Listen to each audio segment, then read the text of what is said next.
পাঠ ও দোয়া মাহফিলের আজকের এই অনুষ্ঠানের সম্মানিত সভাপতি ৭ নং ওয়ার্ড বিএনপির সফল সভাপতি বকুল ভাই প্রধান অতিথি হিসেবে উপস্থিত আছেন সাভার আশুলিয়া মা মাটি ও মানুষের নেতা সাবেক দুইবারের সাংসদ ডাক্তার দেওয়ান মোহাম্মদ সালাউদ্দিন বাবু।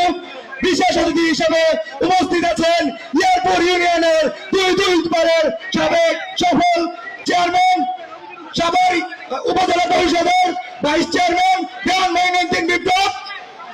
আরো উপস্থিত আছেন ইয়ারপুর ইউনিয়নের সফল সভাপতি আব্দুল হাই কাকা।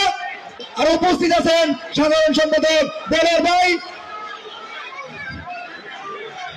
হারুন রশিদের নেতৃত্বে এক বিশাল মিছিল ইয়ারপুর ইউনিয়ন সভাপতির আমার সকল মুরব্বী সহযোগিতা ভাই এবং বোনেরা সবাইকে জানাই আমার সংগ্রামী শুভেচ্ছা অভিনন্দন এবং সালাম।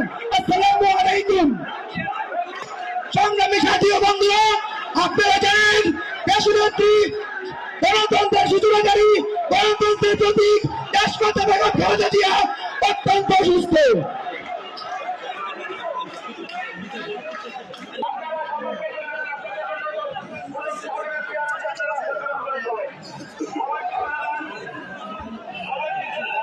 আমি আমার ইয়ারপুর ইউনিয়নের ৭ নং ওয়ার্ডের একজন কর্মী হয়ে আপনাদের সকলের কাছে দেশমাতা বেগম খালেদা জিয়ার জন্য দোয়া প্রার্থনা করছি এবং দেশ সুস্থ রাখার জন্য আপনাদের কাছে সবার কাছে আমি দোয়া চাই। এবং বেগম খালেদা জিয়া এবং তারেক রহমান আমাদের সাভার আশুলিয়ার মাটি মানুষের নেতা, যার কাছে ধানের শীষের প্রতীক তুলে দিয়েছেন সে আমাদের মাটি মানুষের নেতা ডাক্তার দেওয়ান মোহাম্মদ সালাউদ্দিন বাবু, যাকে আমরা ধানের শীষে ভোট দিয়ে ইনশাআল্লাহ জয়যুক্ত করবো। এখন একটা প্রশ্ন আসে আমার মনে, যে সেই প্রশ্নটা হচ্ছে আমরা কেন ধানের শীষকে ভোট দিব?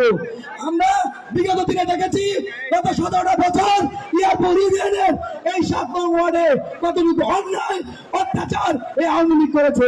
সুতরাং আমরা যদি এই ইয়ারপুর ইউনিয়নকে একটি ইউনিক এবং আদর্শ ইউনিয়ন হিসেবে গড়ে তুলতে চাই এবং এই ৭ নং ওয়ার্ডকে আমরা সন্ত্রাস মুক্ত, চাঁদাবাজ মুক্ত, মাদক মুক্ত এবং মিথ্যা মামলা দিয়ে হয়রানি করা সাধারণ মানুষকে সেটা থেকে মুক্ত থাকতে চাই, আমাদেরকে ধানের শীষে ভোট দিয়ে ডাক্তার দেওয়ান সালাউদ্দিন বাবুকে জয়যুক্ত করতে হবে, জয়যুক্ত করতে হবে।